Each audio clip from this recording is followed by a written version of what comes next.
End Zone, presented by TiVo, alongside Eagle. I'm Jason Horowitz. Glad to be with you each week on CBSSports.com and on your TiVo DVR via TiVo Cast. The top 5 stories in and around the NFL. We've covered the Giants and Jets. We've covered the quarterback shuffle in Arizona. We've talked about the matchup of the week. Let's focus on some surprises and disappointments at the quarter point of the NFL season. And let's go positive. I know you think I'm a negative person. Really? You're going to go positive? I know you think that is a huge upset. I am a positive person. See? Positive. Let's go with the positive so far in the season. I'd rather go disappointments first. Of course you would. He's from New Jersey. What do you expect? No, let's go positive. Let's go positives. All right, I want to focus on a team that lost week 1 and had a very poor performance and have won 3 straight.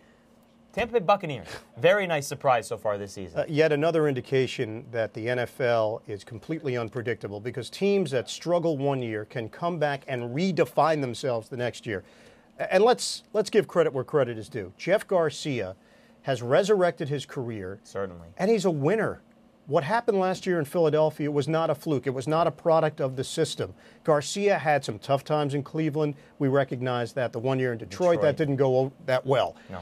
But Jeff Garcia knows how to run an offense, and I think they're following his lead right now. And John Gruden has got a little bit of that strut back that he had in the past. And the parity in the NFL, it always makes itself evident in the NFC South. Because for the last 3 years, the team that finished last, the next year, finished first. And Tampa Bay last year finished last, didn't win an NFC South game, and right now is 3-1 on the season and 2-0 in the division. All right, another positive obviously has to be the Green Bay Packers and Brett Favre and what he's done and the record he has set.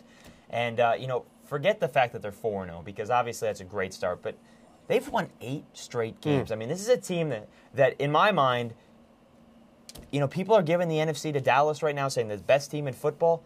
Green Bay's got a better defense. And, I know they can't run the football, and everybody says that's going to catch up to them eventually. You can stop another team from running, make them one-dimensional. You just need a few points on the board. The thing about Green Bay, though, they have been able to run the football consistently. That's something that's been a part of their repertoire for many years, obviously Ahman Green being the main guy for them.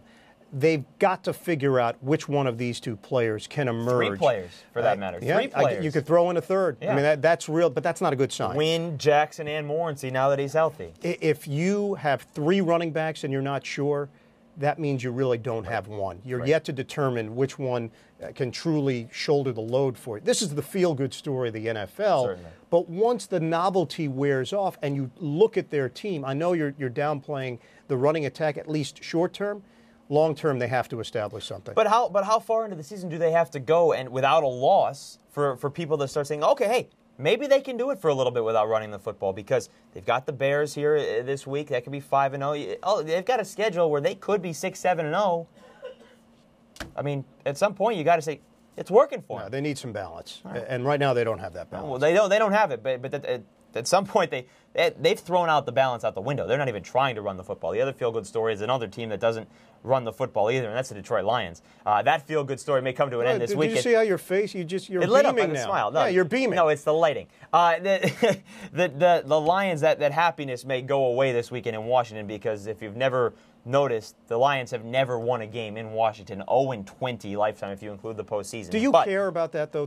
Those numbers always well, the players don't baffle me because who cares what happened in 1982 in that matchup? No, but this is a new Detroit team. It's a new Detroit team, but people like history. The Lions have been good in the past. It's not like the Lions have never been a good team. It's just in this decade they've never been a good team. But Gary Danielson's performance in Washington back in 1982. And Eric Kramer's and Eric, I understand. What does that have to do with anything today? It doesn't have anything to do with anything today, except for the fact that history always repeats itself. You could say that 19 times. We don't care that after the first time that we lost the first game. We don't care that after the second time we're 0-2. Now we don't care that we're 0-3. It piles up eventually, and there's Washington over a period of time has been the better team. We'll see if that carries out now with the Redskins on a bye. All right, that's enough Lion talk. All right, fine. Yeah, we're done with that. Let's get to the couple players that I want to say that are positive so far. Gotta like Dwayne Bowe, Kansas City rookie has played well. You gotta like Derek Ward for the Giants and stepped in very nicely when Brandon Jacobs was hurt. And I also like Lamont Jordan before he got hurt because certainly he was playing very well out in Oakland. And you gotta like the Raiders as well. Real quick, let's go to the disappointments. Let me make the transition to the disappointments because I think that's what the people want. Okay. San Diego Chargers. This was a ready-made situation. Ready-made scenario to win for Norv Turner. And I'm a Norv Turner fan, and I know that he is an offensive mastermind. But again, the questions will emerge as to whether or not he is head coaching material. And it's hard to defend him right now because this team that had so much fire and had so much on the line after losing last year to New England in the postseason, they've come out flat. Yep. And offensively flat. Defensively, Ted Cottrell, it has not been a good match right now. But offensively, that's the part that is very disconcerting when you have the best weapon in the NFL, and that's LT. You lose your head coach, you lose your offensive coordinator, you lose your defensive coordinator, all in the span of 3 or 4 weeks.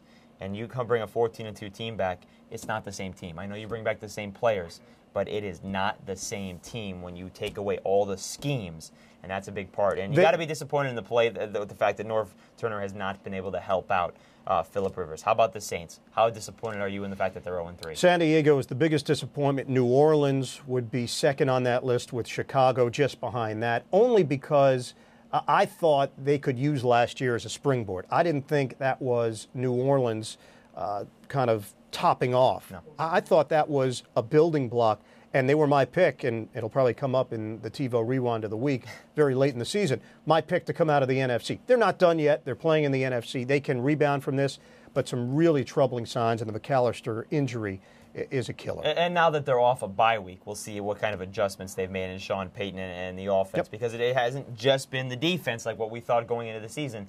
It's been the offense as well, and now that they're out with Deuce McAllister for the year. So we'll see how Aaron Stecker can play up. As for the Bears, you mentioned it, disappointment as well. Not just the quarterbacks, the defense, and Cedric Benson there in Chicago as well. All right, folks, the End Zone will continue. Plenty more to come. Always on demand on CBSSports.com and on your TiVo DVR via TiVo Cast. One more coming at you.